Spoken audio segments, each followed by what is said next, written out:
Just cut the damn music. Just cut it. I am fed up. I am stupefied. I am done with. And I am flat out infuriated with these Falcons.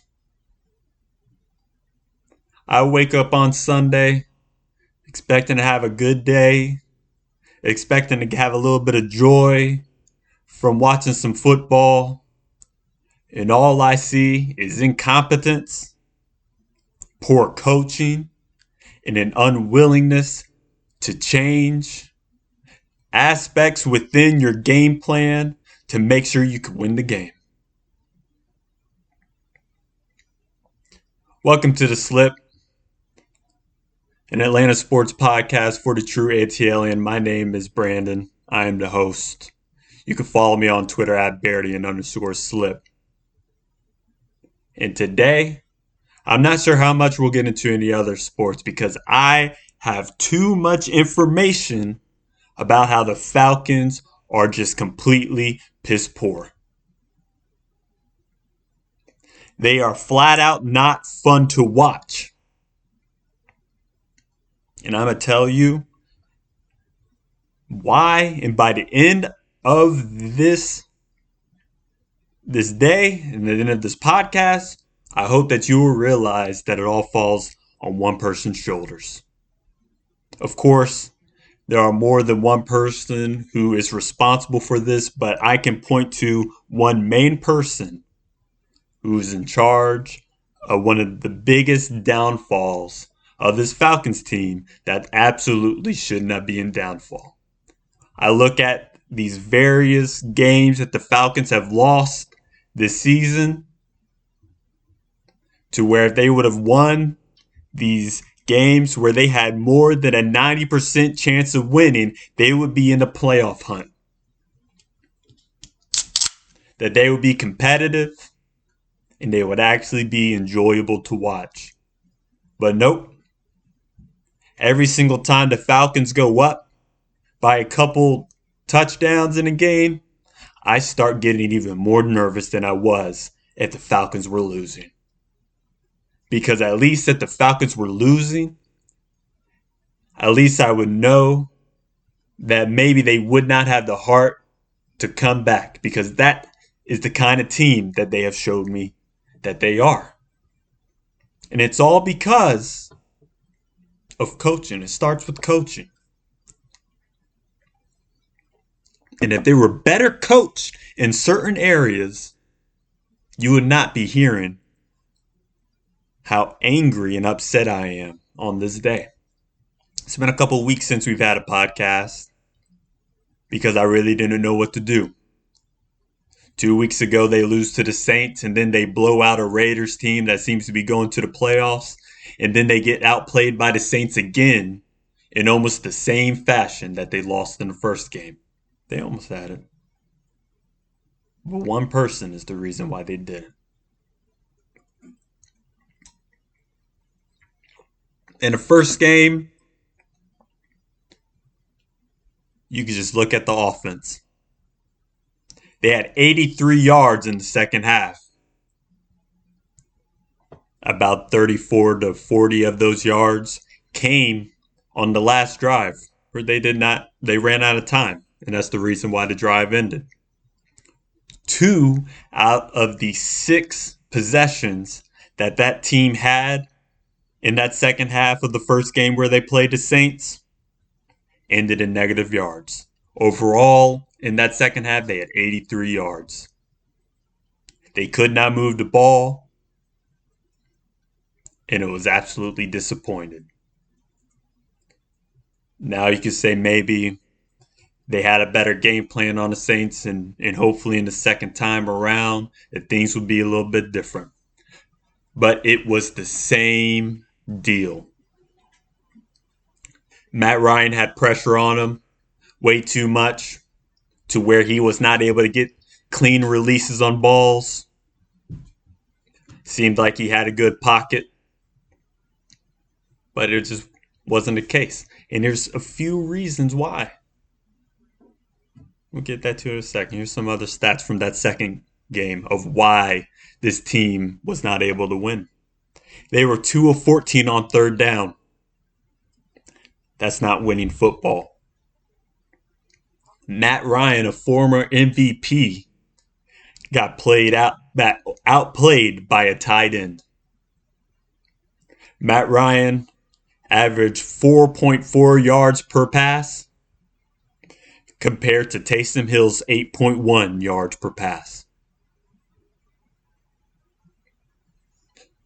Matt Ryan completed 19 passes on about high 30s pass attempts.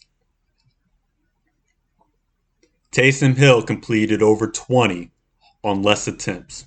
He just got outplayed. And that is unacceptable. That is not winning football.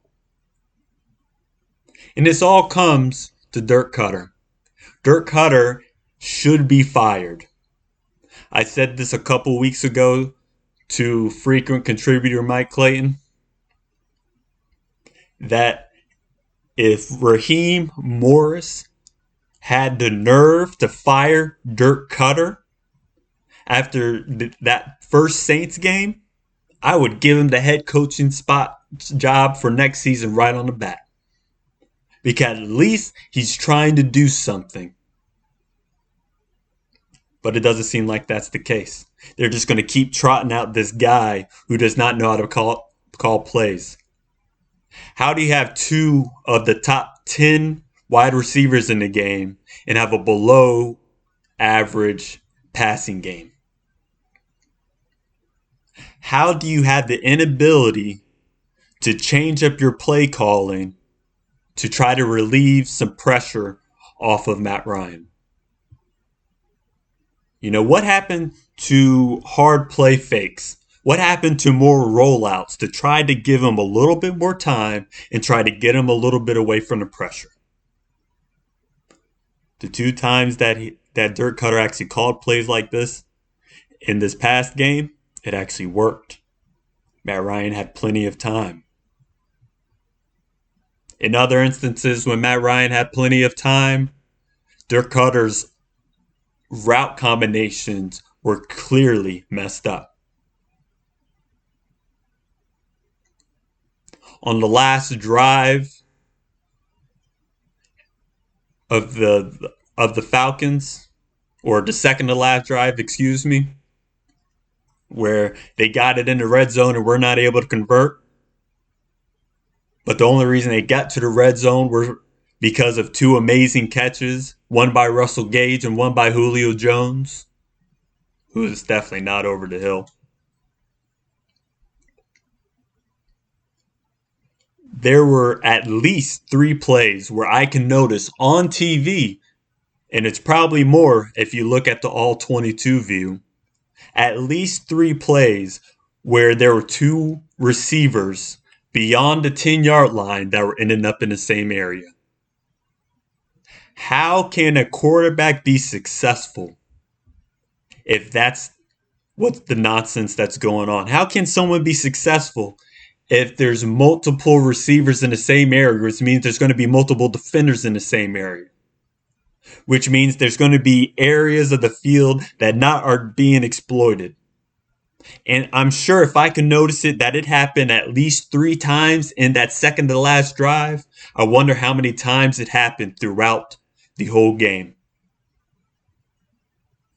Ever since Dirk Koetter has gotten to Atlanta, including the last time he was in Atlanta in 2012 and 2013, and 2014 for that matter, he has shown that he is a play caller that thinks he's smarter than everybody else, but is absolutely more stupid than everybody else. He calls plays like he is some genius that is trying to invent the new wheel, and then he falls flat 9 times out of 10. And you can tell that this happened on that second to last drive where the Falcons should have been in a good position to run down the clock as well as score a touchdown. They had a 2nd and 2 on the 12-yard line, which means that they would have gotten a first down. They would have been able to drag the clock down to at least less than 30 seconds. Whether they scored or not, they would have had no time for the Saints to do anything, but you're hoping in that situation, of course, that they do score. And this is what happened. After a good 8-yard run on first down, they gave it to Todd Gurley again, stuffed at the line. You think at this point you're going to try to give him a pass play? Nope. You try another fancy run play where Todd Gurley tries to bounce it outside and ends up losing 8. Unacceptable. Unacceptable play calling. And this kind of stuff that Dirk Koetter has done throughout his time. Too many times does he call plays on 3rd down and on 4th down that are short of the line of game. He calls plays like he's good enough to absolutely get the first down on 4th down.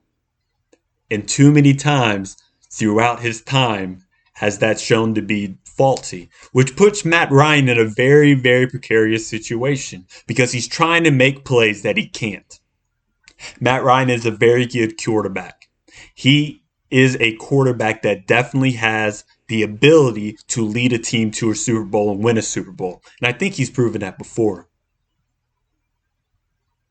But you have to put him in the right areas. You got to put him in a position to succeed. And that is something that Dirk Koetter has never been able to do. In 2012,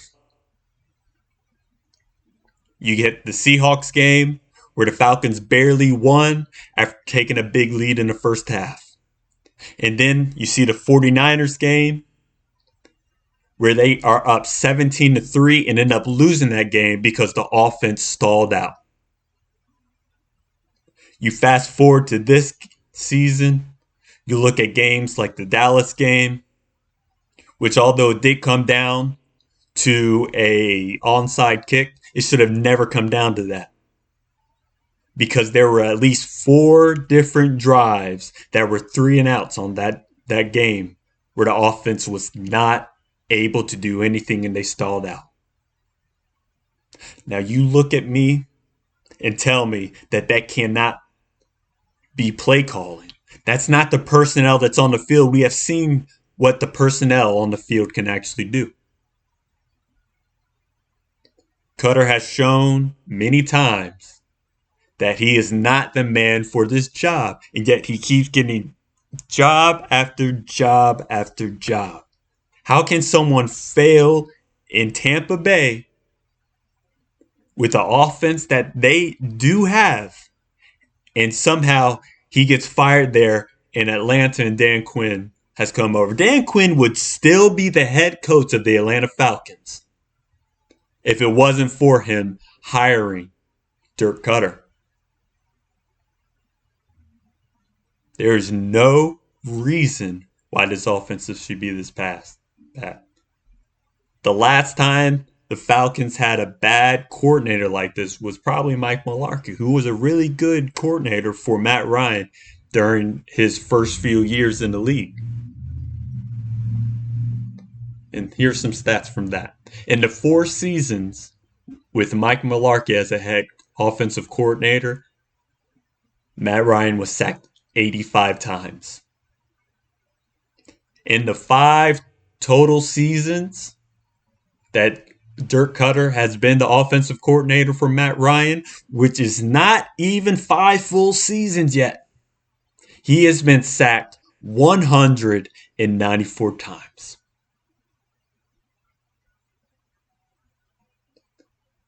And you're telling me there isn't some way that he can try to change up his play calling to try to get less pressure on him, maybe call some quick passes, maybe call some better plays that put Matt Ryan in a position for success? Or is it the route combos that I talked about earlier? I'm not quite sure. It could just be an offensive line problem. But I tell you what, it cannot be an offensive line problem by having more than twice the number of sacks. You can also point to an inability to have a running game, which is something that the Falcons showed this past game against the Saints. They weren't able to run the ball. And probably in Dirk Koetter's mind, that made the play action plays null, which shouldn't be the case because when Kyle Shanahan was the offensive coordinator, no matter how the running game was looking, he was able to use that play action effectively. It's just something that Dirk Koetter has not been able to adapt to. Here's some other more damning statistics, if you ask me. After Kyle Shanahan was offensive coordinator, we hired Steve Sarkisian. Under Steve Sarkisian, Matt Ryan had 55 touchdowns, 19 interceptions, a 67.2 completion percentage, and 7.9 yards per attempt. Under Dirk Koetter,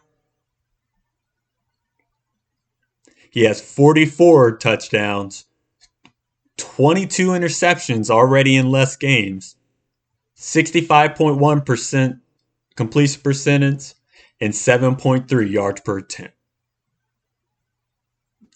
That's over half a yard per attempt. Now, that doesn't seem that big, but that is huge when you're talking about completions and incompletions.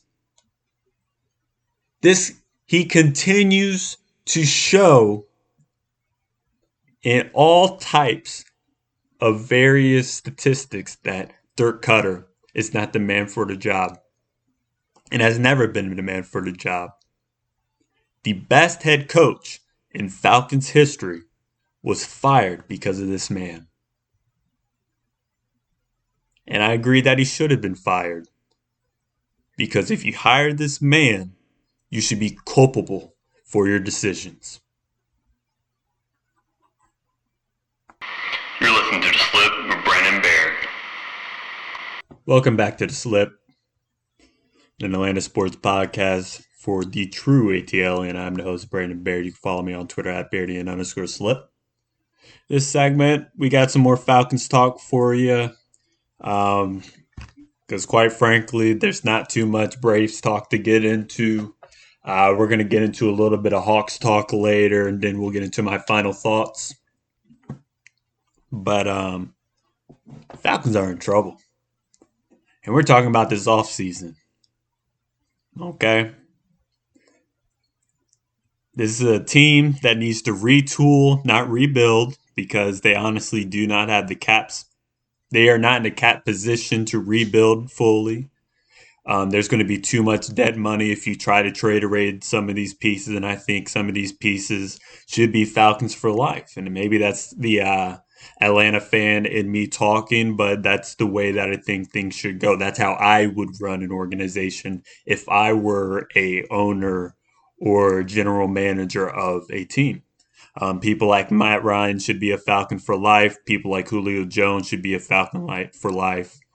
And you know, they have the talent to be able to have a say in that. They have done enough for this team. And quite frankly, the dead money just doesn't make any sense to trade it away. So when you hear all those in the ESPN pundits and Bleacher Report, you know, dwarfs, honestly, that think they know what they're talking about when they talk about the Falcons or quite frankly Atlanta sports in general, you will not hear me agree with anything they say most of the time because they really don't understand what's going on with the Falcons. So when I'm thinking about a retool, it's going to be really tough.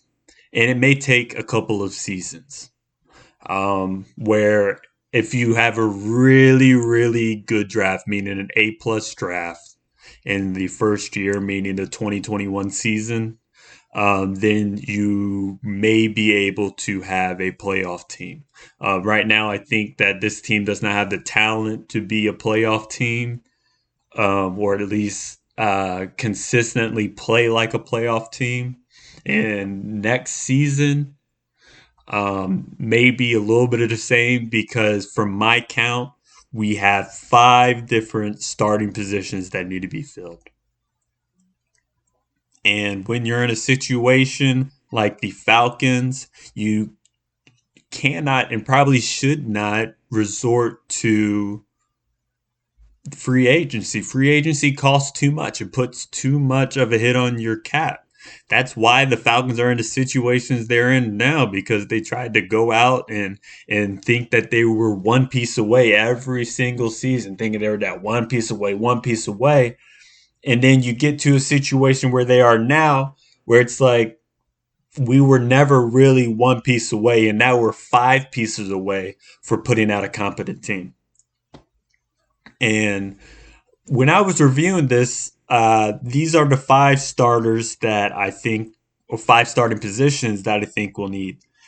First one is left guard. Okay, I don't think Carpenter is going to be coming back. He'll probably be cut. Um, Even though he has been pretty serviceable this year at times, but we need that cap room, and we also need to draft some more linemen to try to build up through the draft. Left guard because Matt Hennessy will be moving over to the center position. I do not see Alex Mack being back. The next position is on offense again is running back. Okay. Todd Gurley is not going to be back. I just don't think he's worth any amount of money. I think that you can get a guy in the fourth or fifth round of the draft and get similar production out of him. I think that he's been pretty good. I think that he has created more yards than what the offensive line has given him this season. But you can definitely tell that he just doesn't have that burst. And no matter what he is asking for, I don't think he is worth that price tag. And you just got to go through the draft to try to get somebody else. The current running backs that we have Brian Hill, who's a very, very good third string back. He's a guy that doesn't have vision, but if you get a hole, he can hit it hard. But I just do not think that he is a viable start in the league.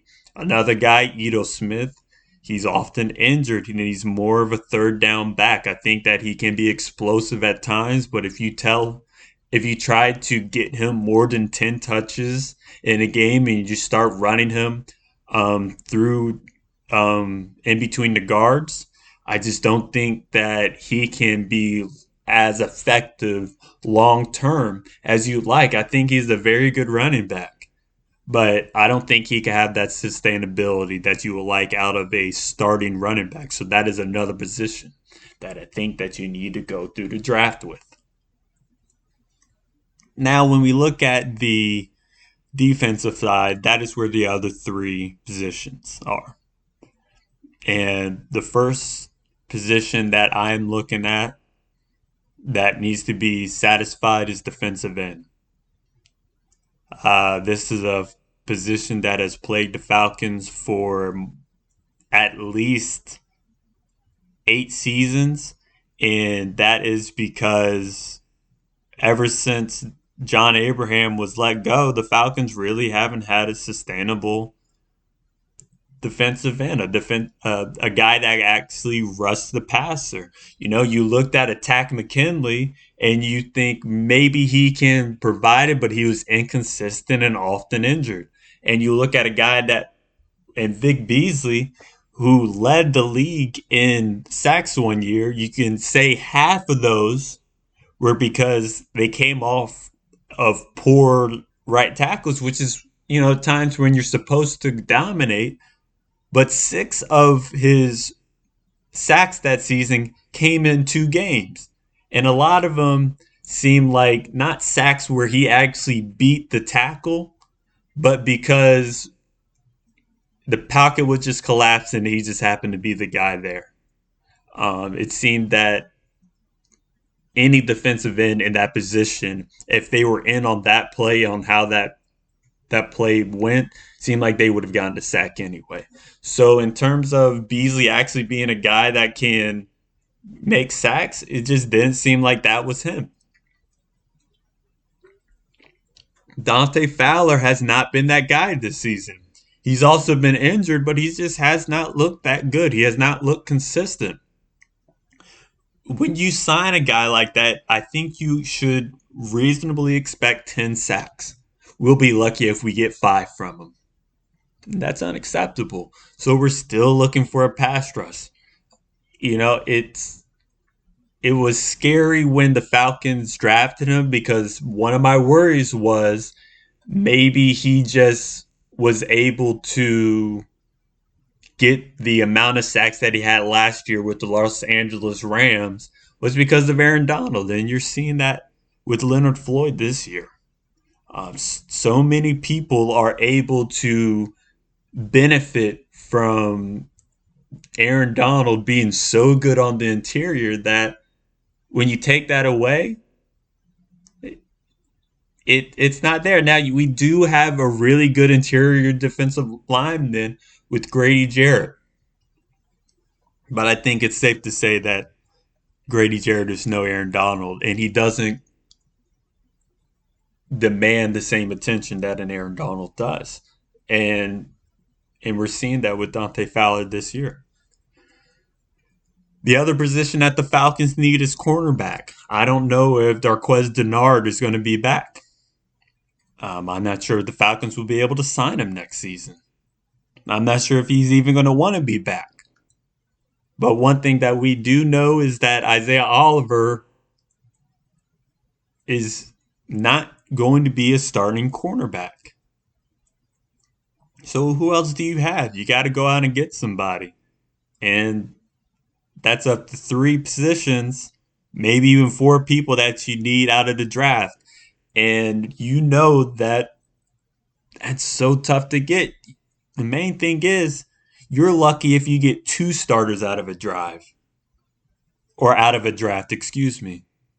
I mean, I just don't see a situation where the Falcons are going to be able to get 5 viable starters. And that's why I think this is more of a two off-season project to be a fully top of the league kind of team. Lastly is safety. And here's the thing, Ricardo Allen is good, but that's just it. He's not out here making the plays as of a safety that you need. I think Keanu Neal has shown in the past few games that he can be re-signed. And I think with his injury history that we can get it a little bit on a discount. Maybe he'll want to prove something. I'm hoping that we can get him on either a 2-year, $14 million deal or a 3-year, $21 million deal. Try to get a little bit of longevity out of him. But Ricardo Allen, I'm sorry, but I think he's gone. And who knows how the safety that's hurt for the Falcons who tore his Achilles is going to come back. It's going to be tough to see. And due to those reasons, I think that's another position that you need. So that's 5 different positions that you're going to need next season alone. And expecting 5 quality, good starters out of the draft and or free agency is just going to be tough. But we'll see how the Falcons do that. We'll see how the new GM and the new coach comes in. Which brings me to my next point. There's been an article floated around by the Falcoholic that has murmurs that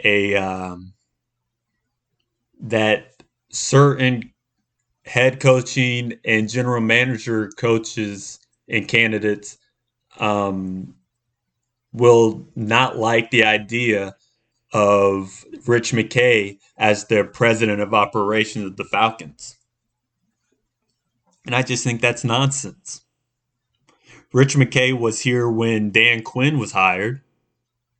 And in that season when Dan Quinn was hired, he ended up being the most successful hired quarterback or the most successful hired head coach of that regime, of that collection of people that were hired. So when you hear nonsense and people saying that they don't think that that they'll like Rich McKay being in a position that he's in. I think it's just nonsense. If you are GM, if you're a head coach and you look at this Falcons team with the talent that they have, although there are some holes, as I just mentioned earlier today, I don't get how someone can look at this team and say, I don't want to be a part of that because of Rich McKay. You're listening to The Slip with Brandon Bear. All right, all right. I think it's time to get into a little bit of Hawks talk. The preseason is around the corner. I mean, this NBA season came up pretty quick on us.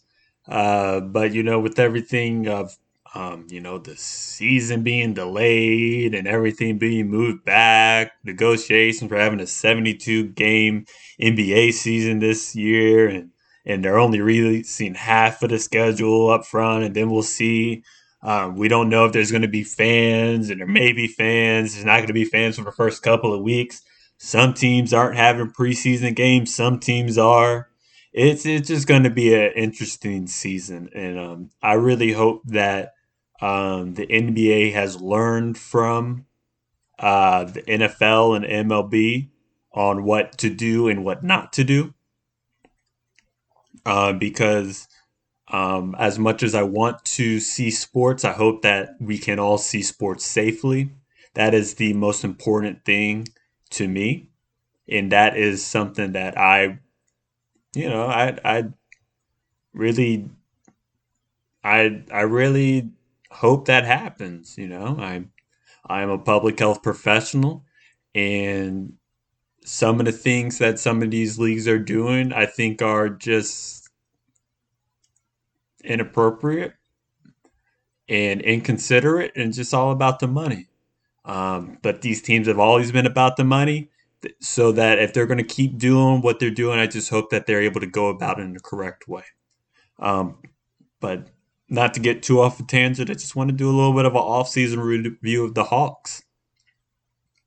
I'm not sure who the guy is that they drafted. He is a center. He's going to be the backup center behind Clint Capella. But I'm hoping that he'll be able to grow into a pretty good player. But this is an off season that you really haven't seen from the Hawks too often. The Hawks are not always seen as a destination for free agents, and that changed this off season. Even with someone who's older like a Rajon Rondo, it's just interesting to see that he would actually choose the Hawks over any other team that would be interested. So it's good to see, and I think that he will help out Trey Young by having a competent point guard behind him. Um, and then behind Rondo, you have Chris Dunn, who we'll see come in and show what he can do. But Rondo is also a player that can play with Trey Young, a guy that can set Trey Young up to be in a position to score. So it's going to be interesting. And then you see them go out and put out an offer sheet for Bogdan Bogdanovic. And the huge thing about that is that he accepted the offer, and then the Sacramento Kings decided not to match it. That is a shooting guard that's going to be big for the Hawks. And then they go out and sign a free agent in Danilo Gallinari, another scorer that's going to be huge for the Hawks. Because this is what this does. It doesn't put as much pressure on the young guys. It doesn't put as much pressure on a Kevin Herter, who has shown that he has the ability to come out and score in big numbers. It doesn't put as much pressure on a Cam Reddish. It doesn't put as much pressure on the other second year player. I can't. I'm sorry. Producers. What's their name? I can't remember his name, but we'll get that to you later. But what these moves do, most of all, it lets these young guys develop. And out of all the things that you need from a basketball team, and you have shown that if you mix in a little bit of veterans with a little bit of young people, that is a recipe for success. And the recipe for success is showing. And this is looking good for the Hawks because even they're getting a little bit of love from ESPN. And ESPN has trouble getting Atlanta teams credit for anything. Now, they only have the Hawks projected to be an 8 seed. And that's all right. That's a lot better than what they were in the past. They have the Hawks projected to be the sixth best offensive rating in the league. Now, that's offsetted by the worst defensive rating, but I think as these young ones grow, as Clint Capella is healthy, as you got a John Collins, those pieces together will show that a much improved defense, and now they don't have to be too much better defensively to help out. But one of the biggest things that hurt last season was that they were scoring a lot of points, but they were also giving up a lot of points. So if they are able to make that next step in being able to slow down other teams' offenses, that I think that they'll be able to do something.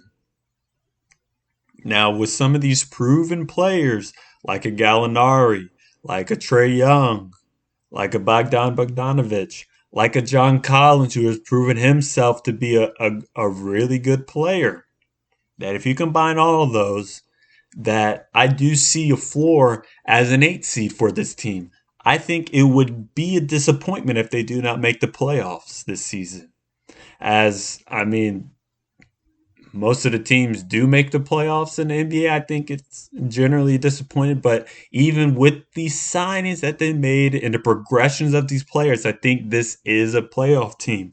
And now when I think about a ceiling, I think they have the possibility of a 3 seed because who else are they really competing with? I think that you can look at a Miami Heat who was floating all the way from a number 2 and a number 3 seed all the way down to a 6 and a 5. I think you look at a Toronto team that was looking really good, but also didn't have the star power.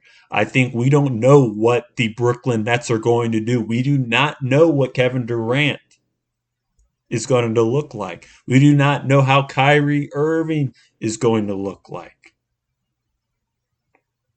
So if you look at me and say that the Hawks can be a 3 seed, I'm not predicting them to be a 3 seed, but I think the potential is there compared to what other teams in the Eastern Conference are actually looking like.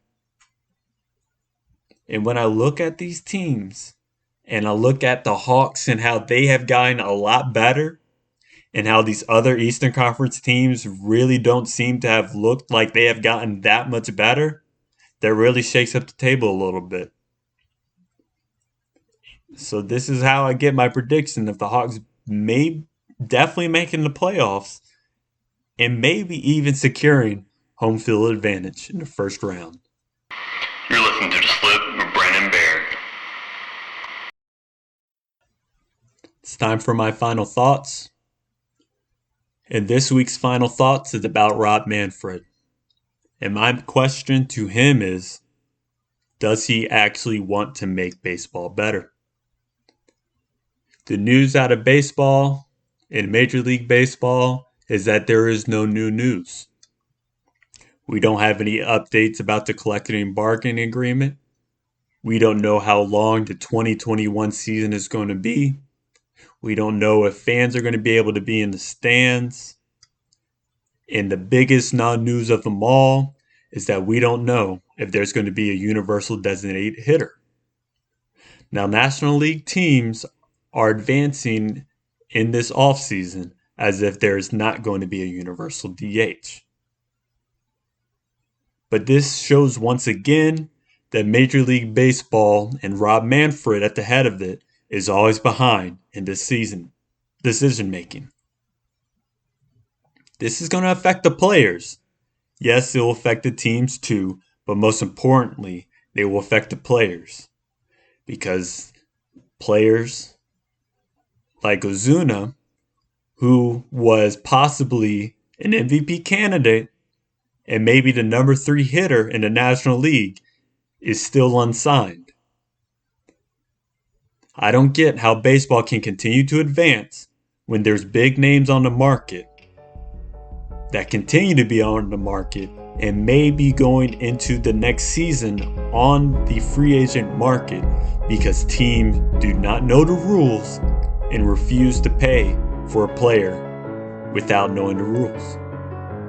This is a decision and a conversation that should have been decided even before the end of last season. We see that fans enjoy the universal DH, even though a lot of longtime DH people, myself included, were opposed to it. But until the decision making of Rob Manfred gets better, baseball will continue to be behind and continue to be out of the memory of people who look towards the NBA and the NFL. This has been A Slip with Brandon Bear.